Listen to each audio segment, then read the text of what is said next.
Bonjour à tous, bonjour à ceux qui sont arrivés après, donc bonjour.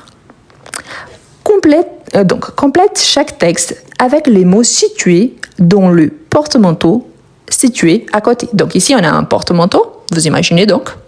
Il y en a des mots dont l'objectif, c'est de compléter un texte. Quel est l'intérêt là-dessus? Pourquoi? Parce qu'on a un texte, il y a plusieurs temps verbaux différents, il faut remplir. C'est bien pourquoi cela nous permet d'améliorer notre vocabulaire, enrichir un peu plus. On a un petit texte qui vous pouvez aussi identifier des caractéristiques s'il s'agit d'un homme, d'une femme, qui est le personnage principal. Et en plus, on travaille plusieurs temps verbaux différents. C'est pour ça que c'est intéressant. On va faire ensemble. Claudine était une fille, 2 ans, donc ici, une fille de 2 ans, qui croyait aux fantômes, aux zombies et Donc, elle croyait, ici c'est l'imparfait, vieille, lapine, étrange, vampire, frère. Quels sont les mots qu'on peut utiliser?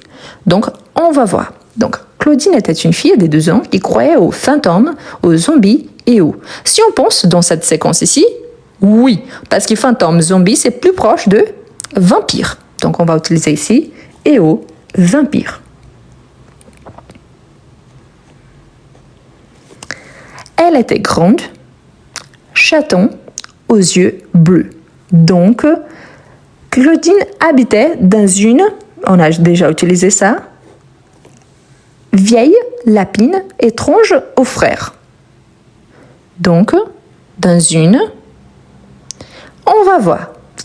Certains ont dit vieille, d'autres étranges. On va voir. Là, on va utiliser plutôt, on va vérifier, à côté d'une grande forêt. Elle y vivait avec ses parents, un petit de 5 ans, Pierre, et une nommée Fantomette. Un petit de 5 ans, Pierre, on peut penser qu'il s'agit de son frère. Excellent.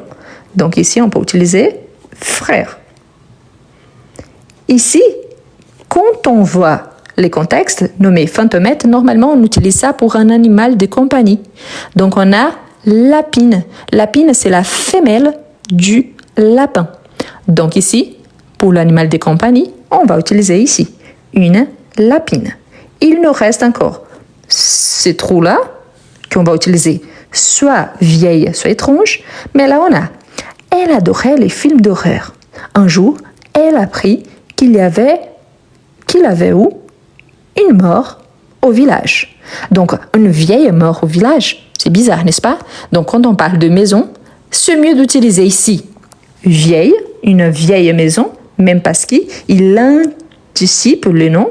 Donc, vieille maison, il nous reste une mort étrange. Parfait.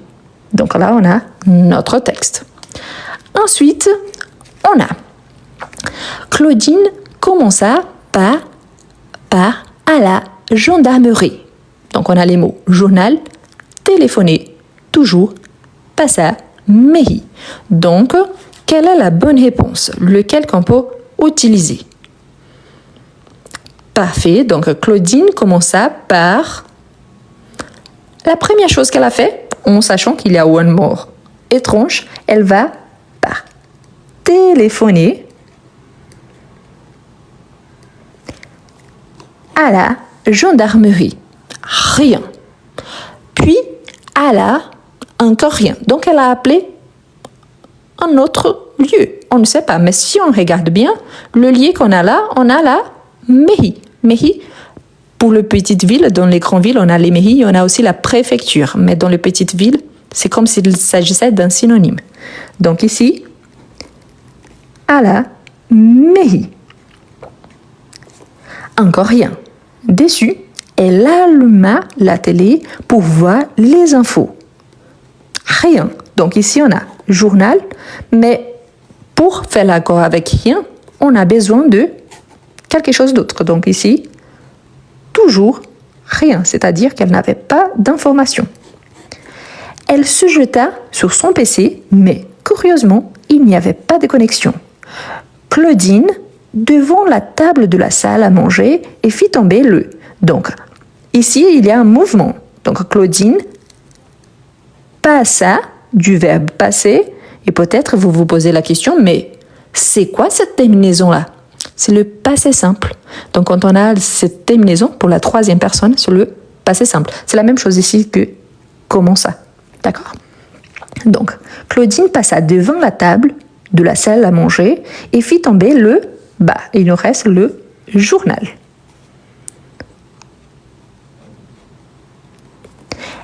En le ramassant, elle y jeta un coup d'œil et aperçut un titre.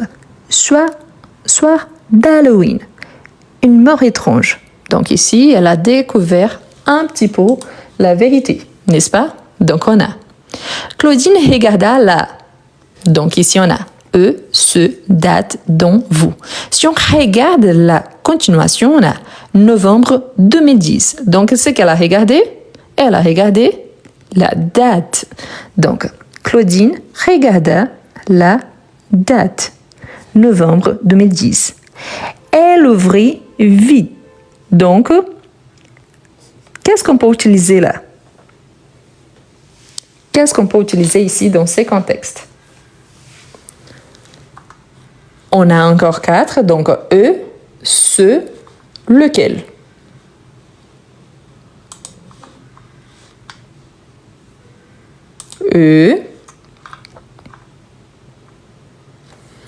Elle ouvrit vite.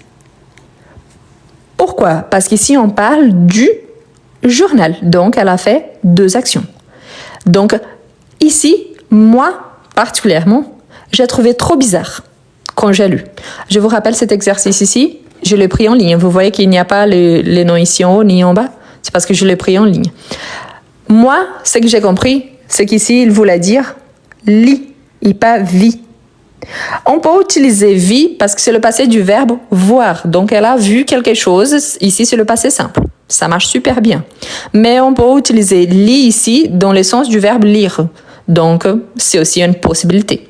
Donc, on a Madame Lepio a été retrouvée en pleine nuit d'Halloween près d'une grande forêt appelée la Rose des Champs. Elle avait 2 trous. Donc, où elle avait les trous?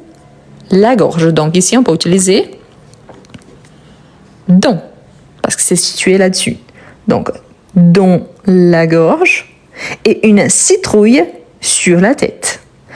Drame perturbe toute la ville de Fleurette. Donc ici, vos villes ou ce drame ou vos drames. Donc ici, on a le singulier. Donc, ce drame, c'est trop bizarre. Donc, ce drame perturbe toute la ville de Fleurette.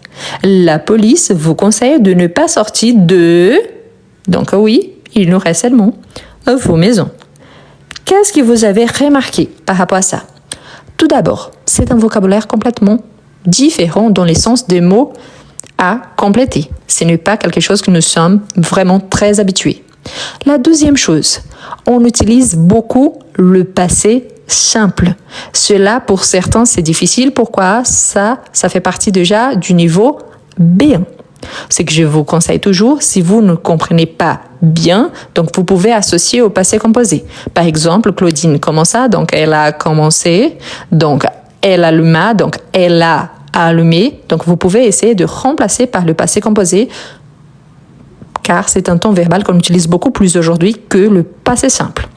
Par contre, si on imagine qu'ici on parle d'un truc étrange que se passe, si on voit qu'il s'agit de la soirée, donc de Halloween, donc soir d'Halloween, soirée dans le sens de la fête, donc on comprend un peu mieux le contexte. Et bien sûr, on a 3 petits morceaux de texte qu'en fait, il s'agit d'un seul texte. Donc, c'est pour ça, le modèle, il est différent. Mais c'est un texte niveau B1. Ce que je vous conseille de faire quand vous tombez sur un texte comme celui-ci. La première chose, de lire, de vérifier s'il manque quelque chose. Je vous ai remarqué qu'il manquait ici, une fille de 2 ans, pour parler de l'âge. Ici, en plus, je vous ai dit qu'on peut, oui, associer au verbe voir, mais on peut remplacer. Lis, c'est le présent. Je vous remercie, mais je pense que j'ai remarqué ça, non? Donc, merci. Mais voilà, lis ici, c'est le présent. Vis et ouvrir, c'est le passé simple. Lis, c'est le présent. Donc, voilà. il lit, elle lit. Donc, et ensuite, il y a le message. C'est pour ça que parfois, ça nous cause un petit peu d'étrangeté. Pourquoi? Parce que c'est étrange de ne pas reconnaître certains mots. Mais vous pouvez l'adapter. Essayez de le réécrire au présent de l'indicatif. Essayez de le réécrire au passé composé. Comme ça, c'est bien pour vous entraîner les temps verbaux. Si vous trouvez un mot que vous ne reconnaissez pas, par exemple, c'est quoi lapine? Ah, c'est la femelle du lapin. C'est bien parce que si vous ne connaissez pas, vous pouvez exploiter cette possibilité-là en utilisant d'autres animaux également. D'accord? Donc, voilà, c'est pour ça que c'est toujours intéressant de travailler selon le contexte. Comme ça vous permet vraiment d'enrichir votre vocabulaire et en plus travailler avec plusieurs contextes différents. D'accord?